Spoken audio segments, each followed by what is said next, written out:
क्या आप भी नए घर में मूव करने के बारे में सोच रहे हैं, लेकिन बड़ा सवाल यह है कि क्या घर खरीदने के बजाय रेंट पर लेना ज्यादा फायदे की डील है। चलिए पूरा कैलकुलेशन आज इस रील के जरिए समझते हैं। अब चलिए एक उदाहरण के तौर पर समझते हैं। मान लीजिए कि दिल्ली एनसीआर में आप किसी लोकेशन पर एक 3 BHK का फ्लैट जिसका साइज है 1200 स्क्वायर फीट का, इसे आप फाइनल करते हैं और उसका प्रति स्क्वायर फीट का जो रेट है वो है 10,000 रुपए का। इस हिसाब से उस फ्लैट की कीमत बैठती है 1,20,00,000 रुपए।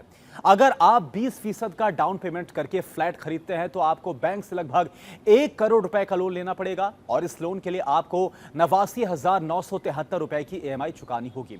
इसका मतलब यह हुआ कि अगर आप 1 करोड़ रुपए का होम लोन लेते हैं तो आप बैंक को कुल मिलाकर 2,15,00,000 रुपए से अधिक का भुगतान करेंगे।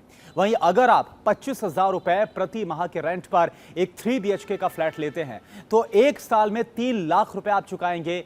यह हमने एक औसत के तौर पर देखा है। अगले साल अगर मकान मालिक 10% रेंट को बढ़ाता है तो आप इस साल 3,30,000 रुपए चुकाएंगे। इस तरह से यदि हर साल आपका जो रेंट है 10% बढ़ता है, जो कि शहरों में औसतन होता है, तो आप 20 सालों में रेंट के तौर पर कुल मिलाकर 1,71,00,000 के आसपास आप चुकाएंगे। यानी कि इस हिसाब से देखा जाए तो घर खरीदने पर आप रेंट लेने के बजाय एक्स्ट्रा खर्च करेंगे। तो अब आप खुद ये डिसाइड करिए कि घर खरीदना आपके लिए ज्यादा मुनाफे का सौदा है या फिर रेंट पर लेना। इस रील को शेयर करिए और सेव करिए।